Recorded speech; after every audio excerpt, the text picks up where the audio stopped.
नमस्कार दोस्तों, मैं विकास सिंह आपका रेडिक्स वेब एजुकेशन पे हार्दिक स्वागत करता हूं। और आज संख्या पद्धति का दूसरा टेस्ट था और इसका डिस्कशन हम लोग करने चल रहे हैं। तो चलिए पहले रिजल्ट के बारे में थोड़ी बातें कर लेते हैं।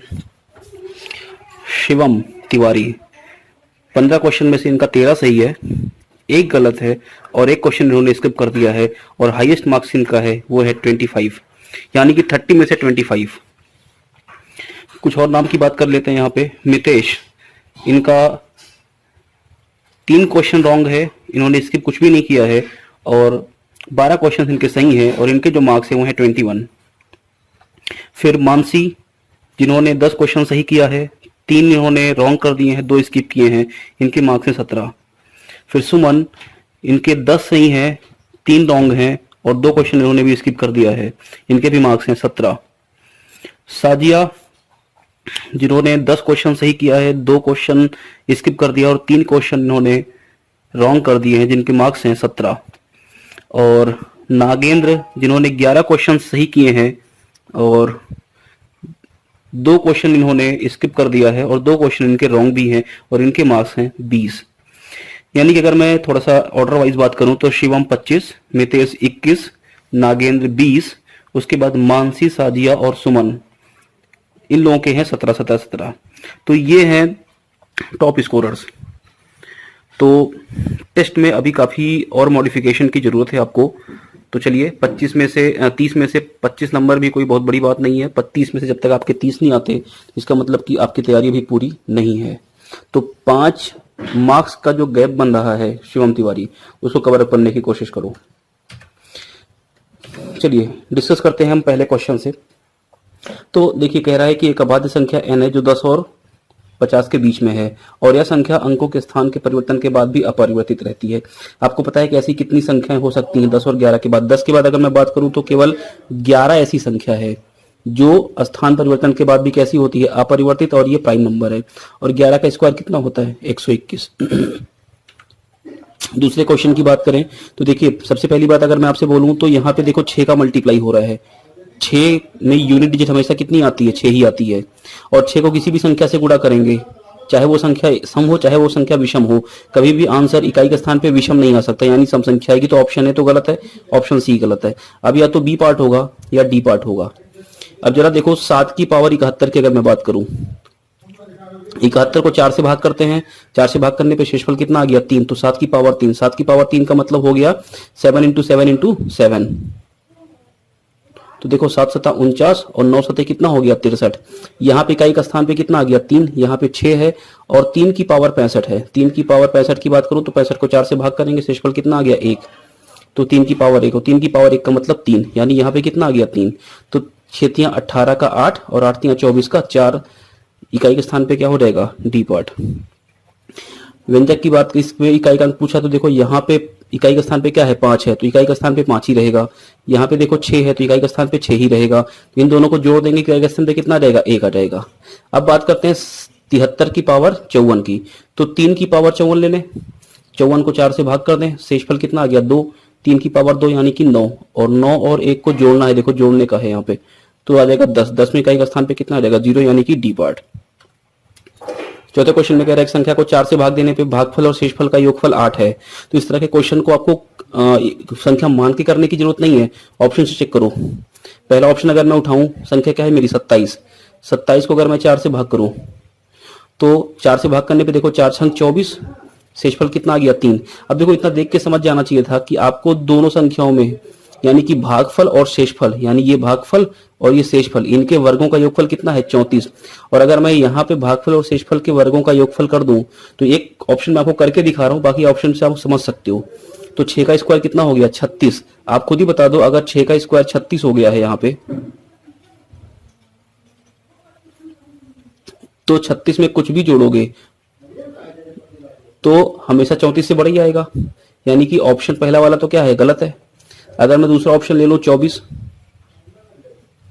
24 को अगर मैं 4 से भाग कर दूं तो देखो 4 संग 24 कट गया पूरा। तो अब 6 का स्क्वायर करेंगे तो भी तो 36 आ रहा है, यानी 34 से बड़ा आएगा, तो ये भी गलत है। तो ये दोनों ऑप्शन तो डायरेक्टली गलत हो गए। अब मैं तीसरे की अगर बात करूं तो 21 को अगर मैं भाग करूं 4 से तो 4 पंचे 20, शेषफल कितना आ गया 1, और इसका योगफल तो 8 नहीं आ रहा है, कितना आ रहा है 6 आ रहा है, यानी कि तीसरा वाला भी गलत है। तो बचा कौन सा, चौथा वाला, यही मेरा क्या हो जाएगा आंसर। मैं करके दिखा देता हूं। अगर मैं 23 को 4 से भाग करूं तो 4 पंचे 20, शेषफल कितना आ गया 3, 5 और 3 का योगफल कितना आ रहा है 8, और इनके वर्गों का योगफल 5 का स्क्वायर 25 और 3 का स्क्वायर 9, 34 आ भी रहा है, यानी यही मेरा क्या हो जाएगा ऑप्शन डी पार्ट। चलिए नेक्स्ट क्वेश्चन पे चलते हैं। दो संख्याओं को 33 से अलग अलग भाग करने पर शेषफल क्रमशः 21 और 28 प्राप्त होते हैं। मैंने आपको हमेशा बताया है कि अगर शेषफल प्राप्त हो रहा है तो जो शेषफल है वही हम संख्या मान लेते हैं। यानी मैं बोल दूं कि पहली संख्या मेरी क्या है, तो आप डायरेक्ट बोल सकते हो 21 है, और अगर मैं बोलूं दूसरी संख्या क्या है तो आप इसको बोलोगे कि ये कितनी है 28 है। बोल रहा हूं संख्याओं की योगफल को, तो 21 और 28 को जोड़ दो, कितना हो गया 49। 33 से भाग करना है, 33 से 49 को भाग कर दो, एक बार गया, शेषफल कितना आ गया 16। शेषफल को पूछा है, वही मेरा क्या हो गया आंसर। चलिए इस क्वेश्चन में पूछ रहा है कि अगर मैं 6 से भाग करूं तो बताओ पॉसिबल पेयर्स x और y के कितने बनेंगे। तो मैंने इस तरह के क्वेश्चन आपको बता रखे हैं। आप बताओ 6 से डिवाइड होने का मतलब कि इकाई के स्थान पे केवल सम संख्या हो सकती हैं, यानी y 0, 2, 4, 6 अथवा 8, इन्हीं में से कोई एक संख्या होगी। तो अगर मैं इसको लिख लूं तो देखो y की अगर मैं बात करूं तो y होगा या तो 0 या 2 या 4 या 6 या 8। अब चलो अब 3 की डिविजिबिलिटी की बात करते हैं, क्योंकि 6 की डिविजिबिलिटी का मतलब क्या है 2 और 3 की डिविजिबिलिटी, तो 2 की डिविजिबिलिटी तो y तो हमने दे दी। अब 3 की डिविजिबिलिटी की बात करते हैं, तो 3 की डिविजिबिलिटी अगर ले तो देखो कौन कौन सी संख्या 3 से कट रही है, ये हट गया, ये हट गया, 4 4 और 8, यानी बच कितना रहा है मेरे पास 8 प्लस x प्लस y, ये बच रहा है मेरे पास टोटल योगफल। अब मुझे y इनमें से रखना है और x की वैल्यू पता करते चलना है। तो देखो अगर मैं y को यहाँ पे रख दूं 0, y को रख दूं मैं यहाँ पे 2, y को रख दूं 4, y को रख दूं 6 और y को रख दूं 8, यानी ये 5 पार्ट हो गए y के मेरे। ठीक है, तो आप बताओ 8 प्लस एक्स प्लस वाई कितना हो जाएगा, यहां पे लिख लेते हैं 8 प्लस एक्स प्लस वाई। अब देखो अगर मैं यहाँ पे y को रख दूं 0 तो यहाँ पे कितना आ जाएगा, यहाँ पे आएगा 8 प्लस एक्स। यहाँ पे अगर मैं y को 2 रख दूं तो आ जाएगा 10 प्लस एक्स। यहाँ पे y को अगर मैं रख दूं 4 तो आ जाएगा 12 प्लस एक्स। 6 रख दूं y को तो आ जाएगा 8 6 14 प्लस एक्स, और फिर अगर 8 रख दूं तो आ जाएगा 16 प्लस एक्स। इतनी बात समझ में आई। अब बताओ x के मान सिंगल डिजिट के हैं तो 0 से 9 के बीच में हो सकते हैं, कुछ भी रख सकते हैं यहाँ से। अगर x को मैं रखूं 0, ऐसी कौन सी संख्या x को रखूं जिससे कि ये मान मेरा क्या हो जाए, संख्या से कट जाए, यानी कि 3 से कट जाए। तो आपको पता है मैंने आपको वो बता भी रखा है कि अगर संख्या में केवल x बच रहा है तो 4 मान होते हैं, वरना 3 मान हमेशा होंगे। तो अब बताओ 8 तो खुद x 3 से नहीं कटता ना, इसका मतलब इस संख्या में x के कितने मान होंगे 3। आप चाहो तो चेक कर लो। अगर x को मैं रखूं कितना 1, फिर x को अगर मैं रखूं यहाँ पे 4 और फिर रखूं यहाँ पे 7, तो अगर इन 3 मान को x के रख दो तो 8 1 9, 8 4 12 और 8 7 15, ये मान मेरे 3 से कट रहे हैं। तो x के यहाँ पे कितने मान हो गए 3। अगर x के 3 मान है तो कितने पेयर बनेंगे, y 3 1, 0 4, 0 7, 0, यानी 3 मान बनेंगे। तो हमेशा इस बात को ध्यान रखो, अगर अकेला सिंगल x टाइप का बच रहा है कुछ भी तो हमेशा 4 मान होंगे, और अगर x के साथ कुछ बच रहा है जो 3 से ना कटे तो हमेशा 3 मान होंगे। 10 3 से कटता है, नहीं कटता, कितने मान आएंगे 3। 12 3 से कटता है, केवल x बचेगा, इसका मतलब कितने मान आएंगे 4। 14 नहीं कटता, कितने मान आएंगे 3। 16 नहीं कटता, कितने मान आएंगे 3। 3 3 6, 3 3 6 6 6 12 और 4 कितना हो गया 16 मान। ऑप्शन में कोई नहीं, इसलिए आंसर कौन सा हो जाएगा, डी पार्ट। क्वेश्चन नंबर 17 सातवां, 50 और 120 के बीच में 1 का प्रयोग कितनी बार किया गया होगा। तो आप पहले एक बात मुझे ये बता दो, 50 और 100 के बीच में 50 51, फिर हो गया 61, फिर 71, 81 और 91, ये 2 अंक की संख्याओं में 1 का प्रयोग 5 बार किया गया होगा। इतना क्लियर है। आगे अगर मैं बात करूं तो आ गया 101, 102, 103, ऐसे कहां तक 120 तक। तो देखो अब मैं अगर 1 की बात करूं तो 1 कहां कहां हो सकता है, एक सैकड़े के स्थान पे हो सकता है, एक दहाई के स्थान पे और एक इकाई के स्थान पे।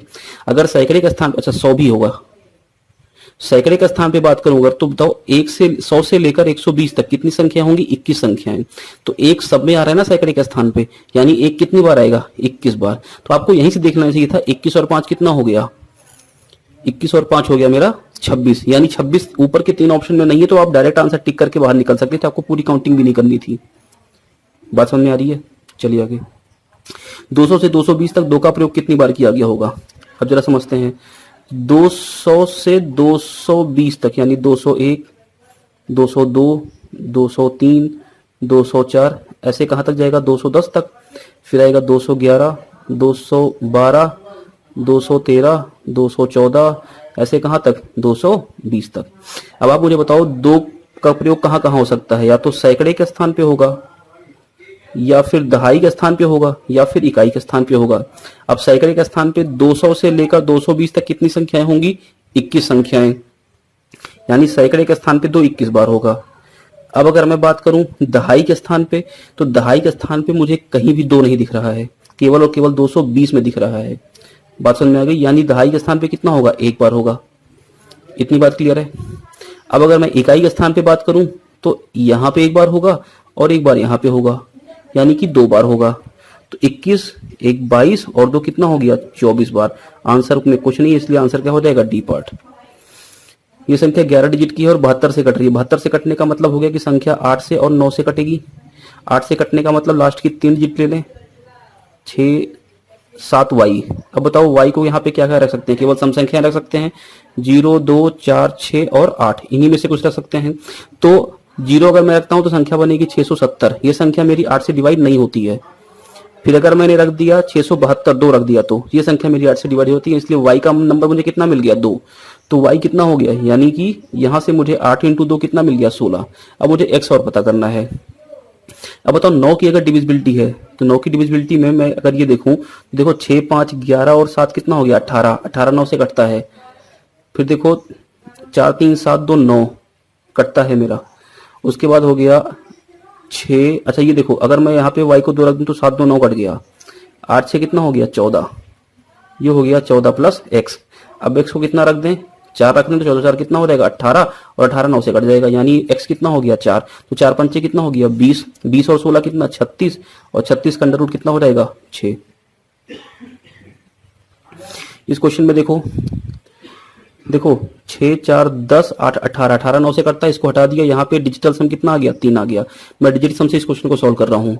यहाँ पे बात करें तो 8 और 1 9 हट गया, 5 2 कितना हो गया? 7। यहाँ पे देखो 9 हट गया, 6 5 कितना हो गया? 11। 11 में 1 और 1 2, यानी कि 7 3 10 माइनस 2 कितना हो गया? 8। यानी कि लेफ्ट साइड का डिजिटल सम कितना आ रहा है? 8 आ रहा है।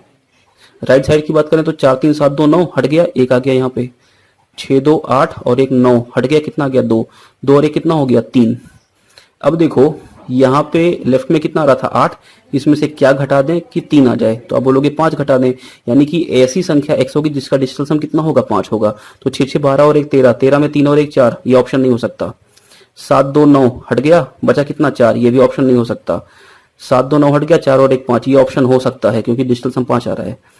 यहाँ पे देखो 8 और 1 9 हट गया, 4 3 कितना हो गया? 7, ये भी आंसर नहीं हो सकता। तो ऑप्शन मेरा क्या हो सकता है? केवल और केवल सी पार्ट। 1 से 150 तक 1 का प्रयोग कितनी बार किया गया होगा? अब बताओ पहले 1 से लेकर 99 तक 1 का प्रयोग कितनी बार किया गया होगा? किसी भी संख्या का प्रयोग कितनी बार होता है? 21 बार। 100 में अगर मैं देख लूं तो 1 का प्रयोग कितनी बार हुआ होगा? 1 बार। अब बात करते हैं 101 से लेकर कहां तक? 150 तक। अब बताओ 101 102 103 ऐसे तो लिखोगे।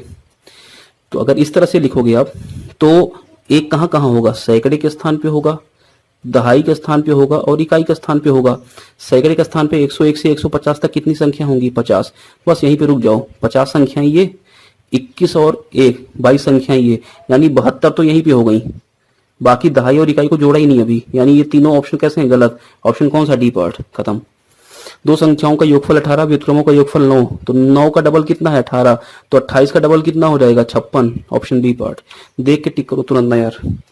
अब यहाँ पे देखो 32 की पावर 32 की पावर 32। इकाई के स्थान की बात करूं तो मैं इसको लिख सकता हूँ 2 की पावर 32 की पावर 32। अब बताओ 32 की पावर 32 का मतलब कितना हो गया? 32 का 32 बार गुणा, यही तो होगा। और पावर को हम क्या करते हैं? 4 से भाग करते हैं। तो 4 से तो 32 कट गया ना, और अगर 4 से 32 कट गया यानी कि शेषफल कितना हो गया? 0। और जब शेषफल 0 होता है तो हम पावर में क्या रख देते हैं? 4। तो 2 की पावर 4 कितना हो गया? 16। 16 में इकाई का स्थान कितना? 6, लेकिन एक लास्ट में जुड़ रहा है। आंसर कितना रहेगा? 7 इकाई के स्थान पे। ऑप्शन कौन सा हो जाएगा? D part. हजारवां अंक ज्ञात करना है।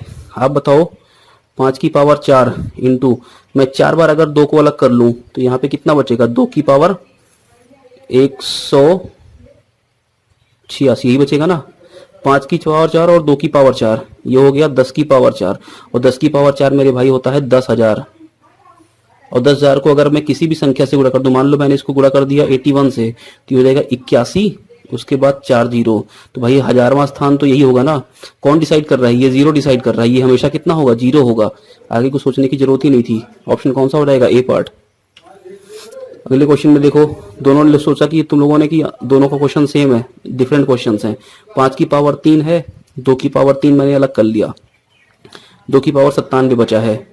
अब बताओ ये कितना हो जाएगा? 10 की पावर 3, 10 की पावर 3 का मतलब 1000, यानी कि 2 की पावर 97 में जो भी संख्या आएगी उसके पीछे क्या लगा होगा? उसके पीछे 3 जीरो लगा होगा।